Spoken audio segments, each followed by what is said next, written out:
Thank you all for being here. We're here for 3 reasons. First, what a remarkable community of people fighting cancer. Doctors, nurses, patients, advocates. Terrific to have you all here. 2, what a remarkable culture of committing ourselves to doing research. And finally, what incredible science. And the science that the First Lady just saw in Dr. Cyrus Gajar's lab is the kind of science that's going to make a difference for our patients moving forward. We could not be more proud here at the Fred Hutch to welcome the First Lady of the United States, Dr. Jill Biden. Dr. Biden.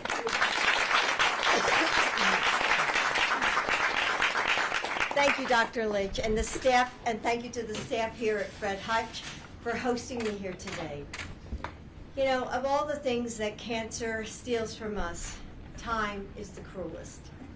And we can't afford to wait another minute for better solutions or better treatments, better cures. And that's why my husband, Joe Biden, and I reignited the Biden Cancer Moonshot, our White House initiative to build a world where cancer is not a death sentence, where we stop cancer before it starts, where we catch it early and help people live longer, healthier, happier lives, where we invest in innovative research and help patients and their families navigate this journey. For survivors, that journey doesn't end when they are declared cancer-free. Side effects from treatment and the constant fear of that next doctor's appointment linger through remission. We all know that. We all know people who experience that. But with research and the right care for survivors, we can mitigate those side effects and help ease those fears. And that's what's happening right here at Fred Hutch, where researchers are working to prevent breast cancer from coming back and metastasizing in survivors, and where clinicians are supporting survivors with quality care that's designed to meet their unique needs. There are 18 million cancer survivors across our country. And thanks to the amazing work that's being done right here, you know, we are adding to that number each day.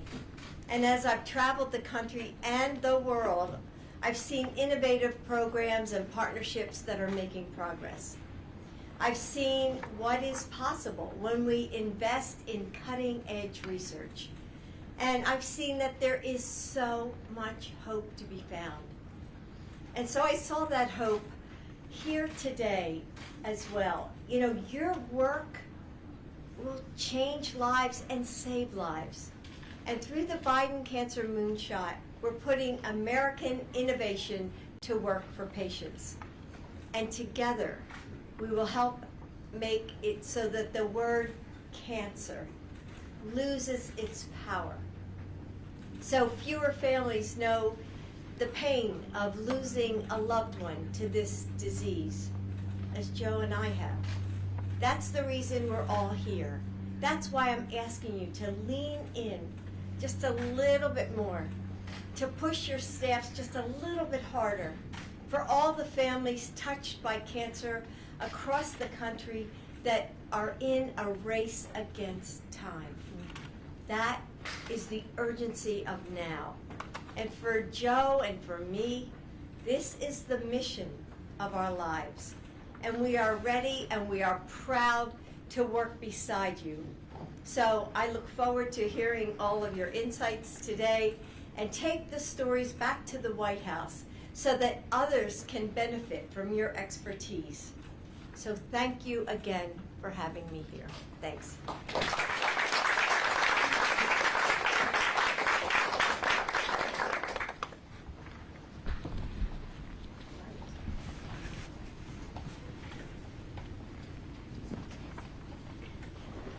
Welcome, Dr. Biden. Thanks. I'm Dr. Nancy Davis, and I'm the Executive Vice President for Clinical Affairs here at Fred Hutch. I'm going to be your moderator this afternoon. We are here because, of course, of you, because of the Cancer Moonshot as put forward On a by- Friday afternoon. TGIF.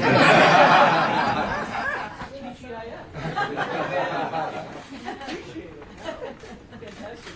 We really appreciate the opportunity because you know, you and the president have really been at the vanguard of reigniting the cancer moonshot, and that's so important for all of us.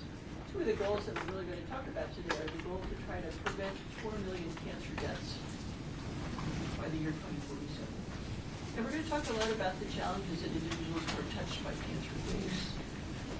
As you have heard, as you have seen here at Fred Hutch, we are absolutely committed to cutting-edge care, to research, and to all of the things that are necessary to try to help all of us to come together to prevent, diagnose, treat, and survive cancer here and across the world, and also other infectious diseases. Now, today we are going to focus on survivorship, and we're going to talk particularly about things that are related to survivorship in pediatric situations and in breast cancer. So let me introduce you to the first of our panelists. I want you to have the chance to meet Dr. Scott Baker, who's a pediatric oncologist and who works in survivorship. He leads our survivorship program.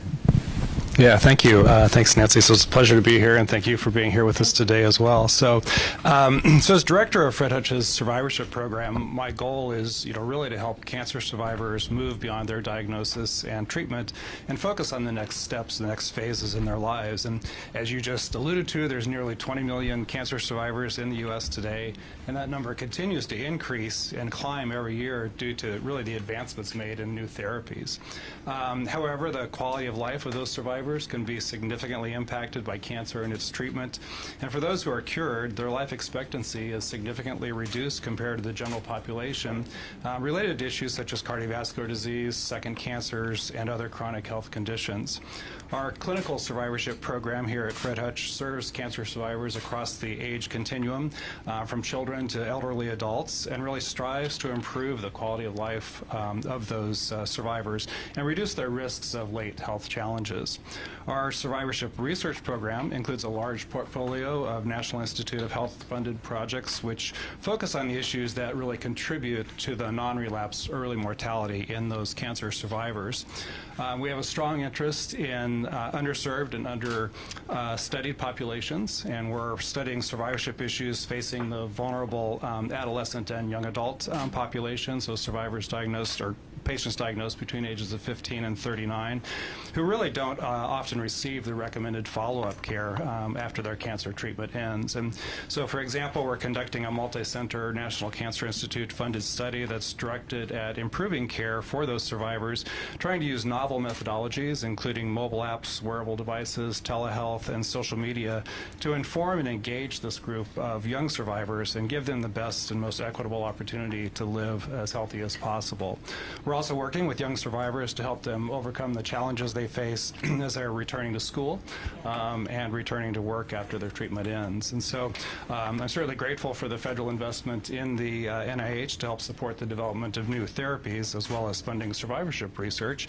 And of course also grateful to the many patients and families who entrust us with their care throughout the course of their cancer journey and who participate in our survivorship research as well. So thank you. Well, you can hear me, right? I don't need a mic. My teacher voice. So Yeah. I just want to say, thank God that there are doctors like you who are treating young patients. And most recently, I saw the young cancer patients that we brought here from Ukraine because all these kids, they needed help. Their hospitals were non-existent.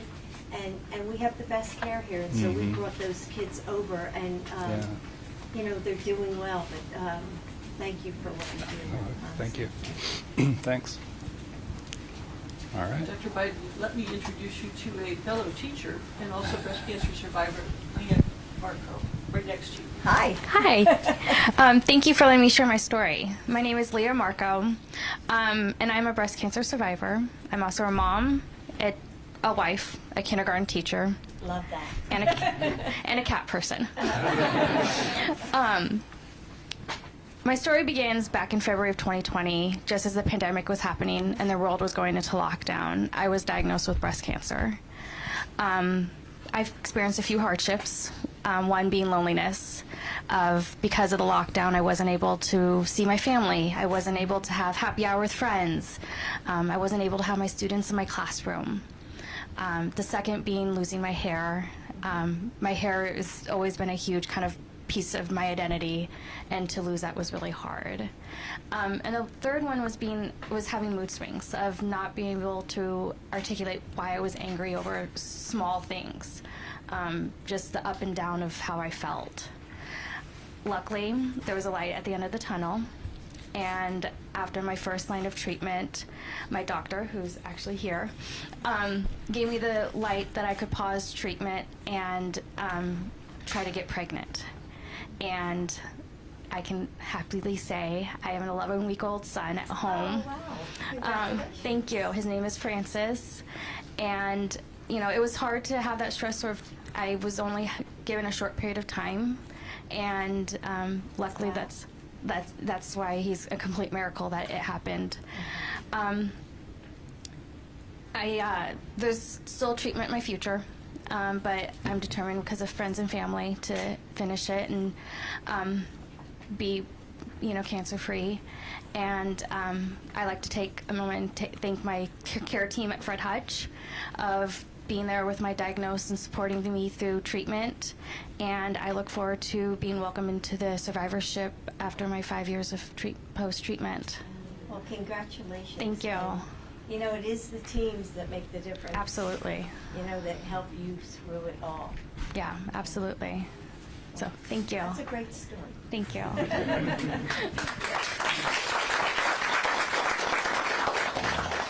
If your schedule permits, you could ask to see a picture of We already did. You can see I have my mama necklace. I do. Thanks, Leah. Yes. Dr. Biden, as you know well, one of the side effects or the toxicities of cancer can be the cost associated with it. And so we're really lucky that we have with us today Dr. Veena Shankaran, who is a medical oncologist, but also she focuses on the cost of cancer care and how we can try to mitigate the burdens that that places on our patients and their families. Veena? Thank you so much. It's an honor to meet you. Thank you. So in my oncology practice, all the time I meet patients and caregivers, families who are financially struggling due to the cost of cancer care and the impact of cancer on their employment and income. And through a number of studies that our research team has done over the years, we have shown that financial hardship, what we refer to as financial toxicity of treatment, is actually highly prevalent, even amongst people with good insurance. And not only that, but financial hardships have been shown to result in poorer quality of life, decreased adherence to treatment, and actually worse survival. So our team, through a series of studies using a novel linkage between the cancer registry data in our state and Washington State credit and bankruptcy records, have shown that patients with cancer face an increased risk of late credit card payments, collections, liens, foreclosures, delinquencies, and bankruptcies compared to individuals without cancer. Not only that, cancer patients who experience these financial hardships have a higher risk of death and also have a higher risk of being in the ER and hospital, particularly towards the end of life. So I think all of these studies we've done really underscore to us the importance of trying to think about novel interventions to address financial hardship. And to that end, we have developed and are now leading the largest prospective randomized study of financial counseling and financial navigation to hopefully prevent patients and caregivers from facing financial hardship, poor treatment adherence, and worse quality of life. And this study is being conducted through the SWOG Cancer Research Network and is funded by the NCI. And we also think there are immediate things that we can do in the clinical setting to address this issue. First and foremost, talking about the financial concerns that face our patients and trying to connect them with resources in the clinic, including through connections with social workers and nurse navigators who are there to help. And on a broader scale, I think that our goal is to work with policymakers, patient advocates, industry leaders, and payers to really help address this problem and improve access to an affordable healthcare. And I should say that it's timely, and through measures like this week's announcement by the Biden administration to remove medical debt from credit reporting, I think that bodes, that's very promising and bodes well for improving cancer survivorship and making sure that cancer survivors are financially successful in the future. And so I just want to say that financial toxicity is probably affects most patients that we see on some level, and really just our goal of our work is to make sure that everyone has a fighting chance. Well, I want to thank you for, looking out for all the patients. And I have to say that I guess if you have to look at a bright side of having so many of your family members go through the cancer experience, I think we've seen a lot of what you're talking about. And we've made it, I'm sure you know that I am so interested in patient navigators and how that's helped our family, and how Joe is now trying to get it funded through Medicare. And there are so many pieces to this cancer journey. And so, the financial toxicity is just one part of it. And if you are that patient or you are that loved one, it's just it's so hard to walk through that experience. I think it just feels like you're walking underwater, and you just are walking slowly and trying to put all the pieces together. And so thank you for handling that piece of the journey, because it is major. It is major. Thank you.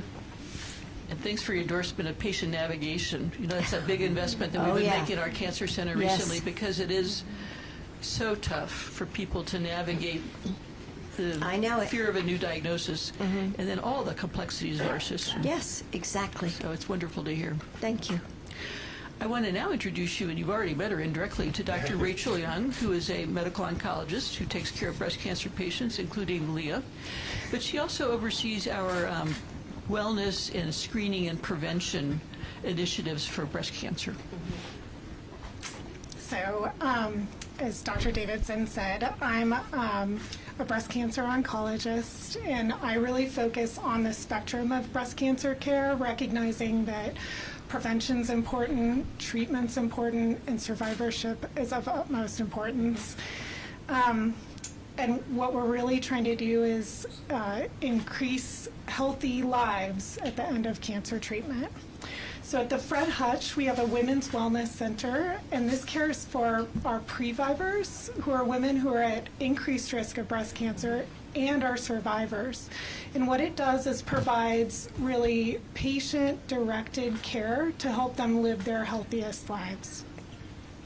I've also gotten to lead clinical trials, and some of these are focused on decreasing the toxicity of treatment, because we know that even if you survive after you have your treatment, that we want to try to reduce the toxicity so that you can live the best life possible.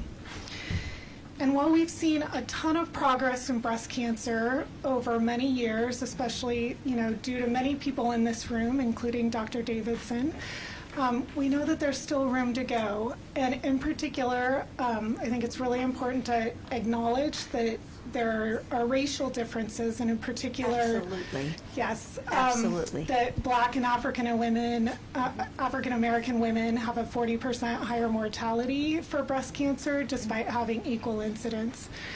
And so I've been lucky enough to work with community partners in a project that is focused actually on decreasing or increasing equity in breast cancer screening here in the Seattle area. And we've done this partially through patient navigation. And so I'm happy to say that we've had some modest improvement, and it feels really satisfying. I also get to collaborate on a number of trials looking at lifestyle factors, so thinking about affecting our exercise and diet and alcohol intake in the survivorship population to try to improve outcomes. And I just want to recognize all the patients and survivors in the room and say that we've really come a long ways, but that we need to deepen our efforts in a few focused areas. Well, I have to, and I was saying this earlier, I truly believe in the prevention aspect of this and the healthy lifestyles, and I think this is what we've got to get out to younger people. And I actually entered the breast cancer space early in 1991 when so many of my friends were being diagnosed, and I thought, my God, what's going on? So I thought, I'm not a medical doctor, but what can I do as an educator? And so in the state of Delaware, I started the Biden Breast Health Initiative, and I went into all the high schools. And it's so interesting, you can think back then, some of the high schools required me to get permission slips from the parents because they didn't want the word breast, said in the schools. So, so that's way back then. I mean, we've come a long way. But what we did do, I took in nurses and doctors. We took in models, and we had the girls practice breast self-exam. We talked to them about healthy practices, hoping that they would take all this information home to their moms and their grandmoms, and that they would keep this information, throughout their lives, so that they could. I mean, they and usually they're the ones, that would catch it early. So. We've got to do more with that, because with the pandemic, we lost so much time with screenings, right? And then it took a lot of people a lot of time to get back into those hospitals, because nobody wanted to go into a hospital, wanted to go into a clinic, wanted to be around people with good reason. But we've got to catch up. And so that's what I'm trying to get out now, too, is that, we have got to catch up on our screenings. And I think, we've got to get that message out. So thank you for what you're pushing. And the trials, people, you've got to know how to know. And if you don't know about the trials, I mean, you never hear about them. And so that's part of the patient navigation system, too, to help the cancer patients. Thank you. And thanks for your early efforts on this. We're seeing, unfortunately, more of several types of cancers in people under the age of 50 now. Yes, so we I think are. your message of trying to reach out to people early in life is extraordinarily important. Mm-hmm. And the focus of the Biden initiative, or the Biden Moonshot initiative on prevention, is huge. Good. So thank you for that. Thanks. Please meet Dr. Baker. Hi. Let me try again. Dr. Doug Hawkins. Dr. Hawkins is also a practicing pediatric oncologist. He works here at Seattle Children's, but in his national leadership role, he's the head of the Children's Oncology Group, so he oversees the group that does the clinical trials sponsored by the National Cancer Institute Kids. Right. Doug. Oh, here. Oh, thanks. Thank you, Dr. Davidson. Oh, there we go. What, you don't like mine? I have to comment. So I'm from Wilmington, Delaware. Your comment about the Brandywine High School class of '82. Oh my God. Okay, so I was teaching there in '91. All my brothers and sisters graduated before I started teaching there. Okay. Same high school, just fun fact. The Bulldogs, Brandywine Correct. Bulldogs. Yes. So, like Dr. Baker, I'm here to speak for the children. Cancer is much less common in people less than 20 years of age, but that still translates into 15,000 children and adolescents diagnosed with cancer in the United States every year. And thanks to laboratory research like here and decades of cooperative group clinical trials, we've seen increases in survival rates such that now the 5-year survival rate for childhood cancer exceeds 85%. And that translates into more than 500,000 childhood cancer survivors in the United States today. But that 5-year survival rate obscures some pretty harsh facts. The progress in curing childhood cancer has been uneven. For certain types of cancer, like acute lymphoblastic leukemia or ALL, there's been steady progress over time. Whereas for other cancers, like metastatic sarcomas and certain brain tumors, there's been no change at all during that time. And furthermore, I don't think that 5-year survival should be the goal of cancer treatment for a 3-year-old or a 13-year-old or a 23-year-old. I would say that a more aspirational goal should be to restore a child or an adolescent or a young adult to decades of health. The unfortunate reality currently is the cost of cure is still too high. more than half of childhood cancer survivors will experience severe or life-threatening complications from their treatment, including secondary cancers, heart disease, or stroke. Infertility, hearing loss, learning difficulties, growth impairment are all common complications from treatment to cure a child of cancer.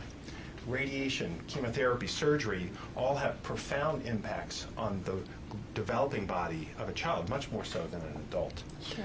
And that's why I think the price for cure is still too high. That is also why the Children's Oncology Group has two overarching goals. One is to increase survival rates while also reducing long-term side effects. COG is funded by the National Cancer Institute as its only clinical trial organization devoted exclusively to pediatric cancer. Since 2000, COG has conducted over 330 clinical trials in common and rare pediatric cancers. In many cases, our current studies are incorporating more targeted or immunologically based therapies with the goal of reducing or eliminating chemotherapies or radiation. We have over 200 member institutions across the United States, which means that we can bring innovative clinical research to all children with cancer, regardless of where they live in the United States. More than 80% of children with cancer in the U.S. are treated at COG institutions. We're working hard to deliver on that promise of equitable access to all children with treatment with fewer side effects for all children with cancer. That's the vision of the future that I think we all can share. Thank you. Thank you. And what we've heard here is heartbreaking in so many ways, but really I think we have to end with a message of hope. Because look at everybody here and how hard everybody is working on their own little piece of cancer, to try and make things better for cancer patients. So I'm hoping we end today with a message of hope for all those out there, all those families that are dealing with cancer, because it's probably everybody's family in this room. So thank you to all the docs here and to my fellow teacher. Thank you for being here today. I really appreciate you. Thanks. Thank you. Dr. Biden, we thank you for being here. We really appreciate that you and the President have put this in the forefront of everybody's thinking, and that you've made such an effort in all of our behalf. I also thank all of you who are here with us today, our cancer supporters in every way, shape, and form. We really appreciate it. Thanks for turning out today, and we all commit ourselves to looking towards beyond cancer. Thank you, And Dr. happy Biden. hour. I'll buy the drinks. Thank you, Dr. Thank Biden. you for being here, everybody. Thank you. Oh, sure. If you want to stand up kind of right where you are, and then Me right here. Okay. yes. I'm just going to crouch a little bit. That's great. Okay. Can you see us, Eric? Yes. If everyone can look right this way first, and then we'll look over at our press friends. 1, 2, and 3. I'm going to get one more here. All right. Thank you very much. I think. Hi, President. Yeah. If there's people